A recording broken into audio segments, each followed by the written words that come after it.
And it shouldn't be restricted to this content.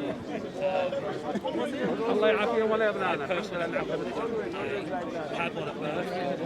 It didn't really go for me. And if you don't mind me asking, what was it? I was Christian originally, but Fair enough. And what? Okay. I wasn't really sure, but then recently I started reading about psychology, which then got me into religion and history, and then I thought, maybe I'll look at this stuff again. Yeah, that's quite interesting. But what's your, I mean, you mentioned what you were. Are you like an agnostic in your position? Or? I was very atheist for a very long time, but I'm probably more agnostic these days, agnostic or atheist. I mean, So what made you change from atheistic outlook to an agnostic outlook? some of the greatest scientists believed in God. Okay. Nobody has a real answer to the Big Bang Theory, and what if all God did was just put the materials in the box there and then the Big Bang happened? Why is that not a possible answer? Because that could be a possible answer, because the Big Bang appears to have happened, but science always says you can't say nothing was before nothing, but every religion always says nothing was before this. So maybe all God, or whatever you want to call Goddess or whatever it is, just put a box there and just walked away, and then the Big Bang happened and then we came in. Maybe that was all that was done. I have no idea. Yeah. So what's your understanding about nothing? Can nothing make something? According to science, simultaneously yes and no. The general rule is no, but the exception is the Big Bang Theory. When science talk about nothing, their nothing is not the same as the philosophical nothing that you and I know of. Yes. Their nothing has things in it. It has wave fluctuations. I'm not really a speaker. I'm not really. That's right. That's right. Now I'm trying to learn from you. Oh, right? sorry. Yeah. I don't necessarily like being recorded, but I am aware that I'm in speaker's corner. It's hard. That's right. So I'd speak the same way, but it's like I don't do social media. I'm more of like a private person. So what we're saying is the scientific understanding of nothing, like Professor Lawrence Krauss has a whole book and a series of lectures that he does on the internet, for example, called The Universe from Nothing. But his nothing is actually something, and he defines that in his book. But common people, lay people, they think nothing means absolute nothingness. That's not what he actually says. So when we say about nothing can make something, our nothing understanding is absence of everything. That concept of nothing cannot make anything, because to make something you need to have energy to begin with, at least. Yeah, and energy is still a thing. Exactly. It's unique and quantifiable, therefore it's a thing. Exactly. It's the same way how people are things, but they're also people too. So do you agree then, if something is here now, you and I, we are something, there cannot be a time in the past where there was absolute nothingness? Because absolute nothingness cannot do anything. Yeah, like that's why I'm more unsure than anything, because. But isn't that of a certainty though? It's not about being uncertain. This is a level of certainty. It's one of the few things we can be certain of. Yeah, what we can be certain is there cannot be a time in the past where absolutely nothingness existed. Because if that was the case, there would be absolutely nothing. Always. The fact that you and I are here having a discussion demonstrates that something was always there. The question now is that we want to take forward, what is that something that was always there? Is it the universe? Is it our cosmos? Or is it the creator, originator of our cosmos? Why can't it be both? Okay, think about it. If it's because the creator could have created the cosmos, or if there isn't a creator, then the cosmos could have gone. Have you ever heard of Big Bang and a big contraction theory, whereby there's just a big bang and a big contraction and a big, isn't it circular? There are various theories about our universe's origin and its demise. Quran has a particular origin narrative. It talks about how God created this universe while it was nothing, and He's rolling it like a scrollless roll. He's expanding it, and before the end of times, there is an end of time where it will be rolled back again when it will be contracting, and then there will be a new creation. And then you open out the scroll again. There will be a new creation, bigger, larger than this creation already. So each time it gets bigger. That's an interesting way. So not each time, because that creation will persist. It would not finish. because this is an act of the creator in terms of creating, maintaining, and making into a demise or not. So the second creation will be there. This is the will of the creator. So if I want to ask or address your question about can this universe be always been there as a model of the origin of this universe, or there was a creator? If you think about the first option, about the universe being always there, that means the universe possessed certain qualities or characteristics inherently to do things. It must have consciousness, it must have will, it must have those things. Because if those things are not present, because you need intentionality to explain this universe, because the universe has this grandeur design within it. It's not just arbitrarily things here and there. There are things which are organized in a way. Our DNA, for example. It's very organized. Very organized. It's got a definite pattern to it, and there's different kinds, but there's still patterns within those different kinds. Yeah, so if you look at in our micro level in our DNA to the cosmos and its physical laws, there are these patterns or laws. You can't expect those patterns to come from, or rather, I'm not going to just say patterns, because there's a distinction between a sequence of patterns and information. To give you a crude analogy, if I have the letters of the English alphabet, 26 letters, and I throw them on a surface, I can see certain letters aligning to each other, A, B, D, L, M, whatever, no pattern. But if I see A, B, then you say, oh, there's a repetitive pattern. There seems to be some kind of sequence happening. This is a level of complexity already. These are, they're regular people, don't worry about it. Don't worry about it. They're regular part of the... When the police start getting involved, I start getting nervous. Part of the drama in Speaker's Corner. You want to go down there? Yeah? Part of the drama in Speaker's Corner, right? That's the entertainment part of it.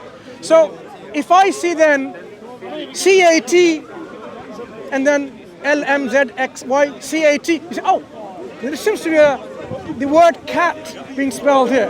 But then you see this, if I keep on throwing the letters and you say, the cat is drinking milk, you would say, that is not just simple sequence of letters come together.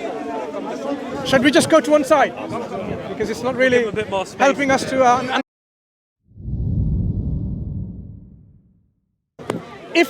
If you saw this... Thanks for keeping me out of the shot, I appreciate it. If we saw the cat is drinking milk, you would say, oh, that is not just simply random characters. It is giving you not only sequence, but it's sequence with a meaning. We call this level of complexity information. Information is the highest level of complexity. Our DNA has this kind of information. Yeah, the universe, when its laws is like this, so precise. You know, the Planck's constants, the gravitational constants. Yeah, the golden ratio as well, the distance between the sun and the moon, the sun and our planet, but also, you know, a fern, the fern with the 4 leaves, it grows in the pattern of the golden ratio, it grows in an outward spiral, and a lot of trees also have these ratios. So these numbers were later discovered. They weren't just, someone said it's 2, they went, let's measure it, let's do some calculations, and they found out it's the golden ratio, and it's like, it's in trees, it's in plants, it's in the planets and the stars. Yeah, so this inherently... It's still possible, it's random, it's just extremely unlikely. Because if I said to you, generate 10 billion random numbers, they could all be 2. It could still be random. It depends on how it was done, but if you just said 2, 2, 2, 2, 2, that wouldn't be random, but it could be random if they were determined arbitrarily. But if we say the laws and the constants in our universe, which are so precise, 22nd decimal places precise or even more, this level of precision is not explained by randomness. Is it the small force that holds atoms together? If it were even slightly different, life wouldn't be possible on this planet. Yeah. So what we are saying, when we observe the mechanics of our universe, it demonstrates there's an intentionality of purpose and design within it. And that cannot be explained by the non-conscious, non-aware the universe itself, which is not governing, organizing, designing anything. Yeah? To give you a mundane example, which I often have used in the past. If you saw someone talking about a coffee, how they make a coffee. So look, I have a kitchen, and this kitchen makes its own coffee. You know what? From the cupboard comes out the tea bag. Yeah. The cup comes automatically from there, and then the tea bag goes in there. The sink opens the taps. The cups goes underneath. The water goes in there and goes into the cooker. The fire lit and it boils. The milk comes out of the fridge. So does the sugar. And you can see the spoon comes along and starts stirring it. Yeah. And then you have exactly the type of coffee or tea that you want made for you. Yeah. Do you think this is ever imaginable or possible given even enough time? If given enough time, yes. How? If a system is random and it's attempting all possible random combinations, if given infinite time, you'll see all sorts of patterns occur. Like if you roll a dice 1,000,000 times, every so often you'll see like 100,000 sixes, and you go, that can't be chance, but it also still can be. But I do agree that it seems extremely unlikely it's all completely random. There definitely seems to be some order. There's too many patterns that seem to occur too often in different things. And people didn't just say this is the case, this is the case. People went and discovered and found things and measured these. And different people from different places in different times reach the same conclusion repeatedly. So it seems like these patterns are definitely real. But I'm open to possibility. I'm open to possibilities. I'm open to reading, but I'm really not sure where the truth lies. So I'm definitely going to try and keep an open mind, and I'm going to keep on reading more and talking to different people and just get a different point of view, because I don't think we'll ever reach anyone. I don't think we'll ever reach the answer. Are you aware in mathematics there is a certain level where we say the probability of this happening is almost zero? Yeah. Yeah. So we do put a number there. We do put a number. Yeah, it's basically zero. For example, what is the probability of you and me turning into a cabbage? Very almost zero. Right. Yeah. In real terms? Which basically means you just assume zero. Yeah, you just say zero. And given enough time in real terms, what do you think? Do you think we're not going to turn into cabbage? we're not going to turn into a cabbage. I mean, we're going to die eventually, then our bodies will turn into soil eventually, and that soil might help grow a cabbage, but we will not turn into cabbage. So the idea that given enough time everything is possible is actually a faith claim that doesn't have much substance. It is a claim by people who want to shift the question to later, like, okay, well, maybe science will explain it later. This is called the science of the gaps. Not the God of the gaps, science of the gaps, in which they think, okay, science will explain in the future everything, including like all the things that we're talking about, science will have an explanation. But it is quite obvious to ourselves, the way we interact in our lives, there are things that we know, it is not an illusion of design. Clearly they are designed. Our body is clearly designed. I mean, I don't need to go into irreducible complexity. I'm saying everything that we see in our natural world, there are design in there. It's only the people who don't want to subscribe to a belief in a creator, they have to say it's not design, because otherwise they fall into the problem of how do you explain this apparent design.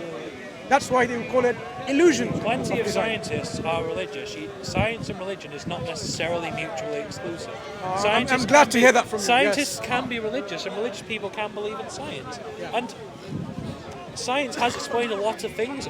People used to worship to a sun god, a moon god, a water god, the wind god, because they didn't know was the wind going to blow anyway, and it turns out it was going to blow anyway.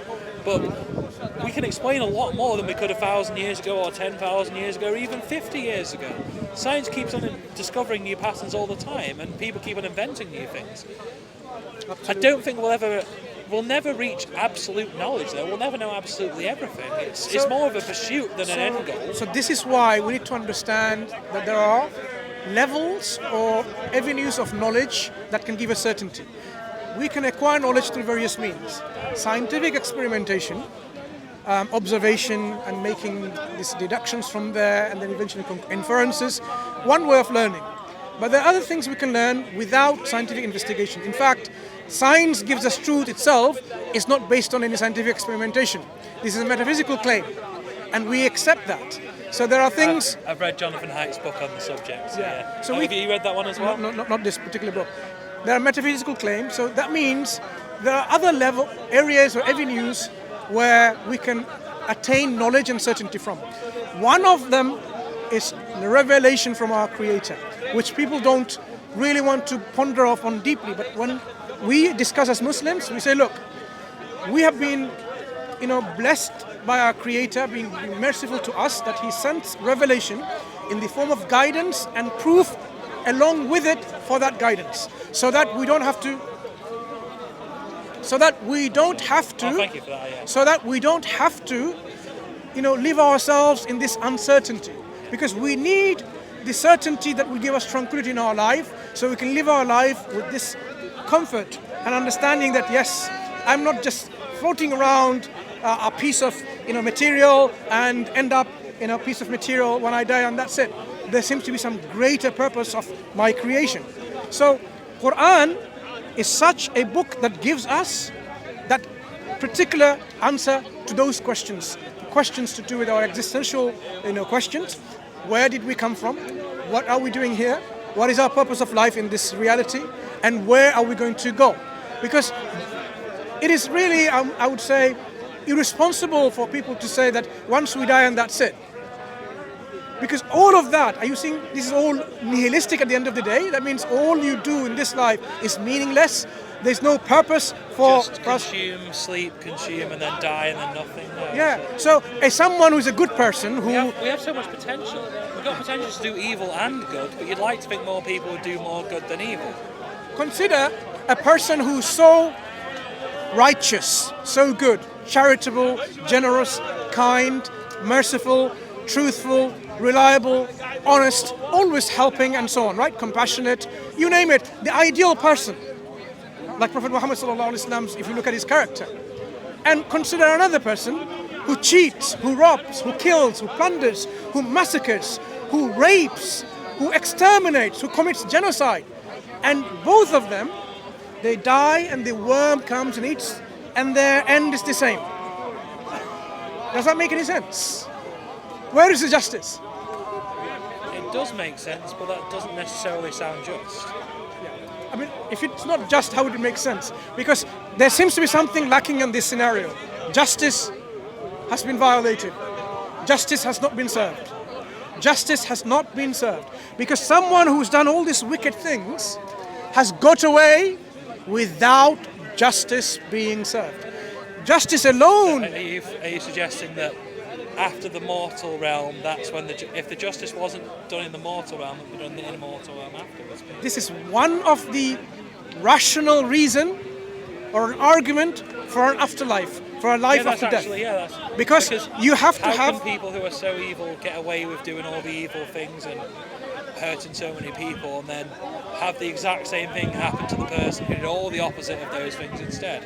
Exactly. The Quran says, أَفَلَا تَحْكُمُونَ? How do you judge? Are you saying the one who sees and the one who doesn't see, the one who has knowledge and the one who hasn't knowledge, the same? They are not the same. They're always saying the good and the bad are not the same. And they will have their recompense. The good will have good recompense, and the bad will have a bad recompense, meaning their ultimate position in the hereafter is not going to be good. Because God, being just, He rewards the good and He punishes the wicked, because that's what justice demands. But the mercy of God is that He tells us all of this in this life, warns us of it constantly throughout the human life and human history, send prophets and messengers with guidance and warnings and glad tidings, saying, stay away from this wrathful end, this end which is not good, but do things which are good and fulfill the purpose of our creation. That's why the Quran comes in with guidance and proof for it guidance. So it's not like any other book which says, like, in the beginning was this and at the end they lived happily ever after. You'll find that the Quran, in its presentation of its beginning, is totally unique. Start by saying, Iqra, Bismi Rabbika alladhi khalaq. Read, recite, proclaim in the name of the Lord who created. I did not understand what you just said. I've just translated it for you. Yeah, sorry. It's like, Read or I had no idea what you were recite saying. or proclaim in the name of the Lord who created. The first revelation that was given to this Prophet Muhammad sallallahu alaihi wasallam was not about belief, it's about acquiring knowledge, it's about read. And in fact, the Prophet said, it is obligatory on every person, male or female, to acquire knowledge. So our belief is in line with the human character, the inquiring mind, that we want to learn, we want to know, we want to appreciate why we're here, what's going to happen to us. We want to know how we can be better, how we can make this world better. And this is why you will see the Quran gives us the framework of a just, ethical, social, political, economic life in a society, as well as the human individual behavior, how to behave by themselves. Isolation or in a society. The Quran brings us, and you will feel that that's what I expect. If there's a creator who should guide me into my personal life of what is acceptable, what is not, what makes me feel better and good, and how should I behave with others? Should I just mock and insult and denigrate and belittle others, or should I consider everyone else is the same as me? I should not have any kind of feeling against them because they are white or black or blue or green, fat or ugly or short or tall. They're all human beings like me. And this is what our Prophet Muhammad ﷺ, as well as the Quran, explained. The Prophet Muhammad ﷺ said, this is towards the end of his life, in his last sermon. He said, take heed. The black is no superior than a white, and a white is no superior than a black. An Arab is no superior than a non-Arab, and a non-Arab is no superior or better than an Arab. The only difference between people is when they have taqwa or God consciousness or piety. Who is more righteous? Who is more God conscious? Saying, okay, fine, you know what? I know God is my creator. He's my Lord, He's my sustainer. So I need to behave in the manner that is acceptable. That's the difference. Not because you're rich or you're of a higher status. Islam doesn't allow any of that. And Islam practically demonstrates this by every day, in a particular month, in a particular season. Every day in our salah, in our prayer, we stand shoulder to shoulder. Next to me could be the king, and on my other side could be the cleaner. Right? That's because all are equal before God, sure. That's the practical demonstration in every day how God wants us to Unity. God wants us to understand that we don't have this kind of differentiation and hierarchy just because someone's achieved their level of power, authority, or education and so on. You can be led in the prayer, as I said, by a cleaner, and he's the king. It's possible. That's how Islam says. And on a particular season I mentioned is Hajj, where you go there and you make another level of indistinction between yourself. So you'd wear, as a Muslim, what's your name? Okay, friend, okay? Frank. No, I said friend. No, I just said friend. Okay, friend. Okay, Frank. Okay, fine. Yourself, you would wear two pieces of clothes, not even sewn together by gold thread, right? Just two plain clothes. And the king, and the minister, and whoever, the royal, the highly educated, the sheikh, and meaning the scholar and so on, they will all should wear the same. No distinction whatsoever in the sight of God. You go there, you proclaim that, God is the greatest, and you've come here to glorify and thank God and show your gratitude, irrespective of who you are, making total indifference to you and to yourself and to other fellow human beings, saying you are now all equal in the sight of God, and you make this glorification and gratitude to your God. That's the level of how Islam differentiates people in terms of who they are in relation to God. Of course, no differentiation in that. Only differentiation is whether you're God conscious or not. So, if you were to study the Quran, have you? I'm currently getting, it's a very hard subject to approach, but I'm trying to look at every major religion and get each book on my bookshelf and read them all. That's good. And put them side by side. Yeah. I'm in the process of doing that. It's a slow process as I need to try and find English versions because sadly I can only read English. But There are about more than 45 English translations of the Quran, as I'm aware of. So there are plenty. I want to own the books and I want to have them all on my bookshelf the on the internet. same I shelf see, I see. together, and then I want to make up my own mind. Yeah. But There I are- really had fun talking with you. Thank you for talking. Yeah, that's 'cause fine. I want to speak to some other speakers as well. You take care. Really But do really continue, informing conversation with continue, yourself. continue learning and questioning and exploring Islam, which is a faith that says, okay, we are created here to worship none but God, and worshiping alone, without any partners, without saying God has a son or a daughter or a father or a mother. So total submission and surrender to God, and if we follow that will of God, which is expressed in the Quran and in the explanation by the Prophet ﷺ, Prophet Muhammad, then we will be saved from the hellfire, which is prepared for the arrogant, stubborn individuals. But if we don't, disobey God and we follow what God commands us to do to the best of our ability, when we die in that state, God has promised us a place called heaven or paradise in which there will be eternal bliss, joy, and tranquility. Thanks for the conversation. Take care. Take care.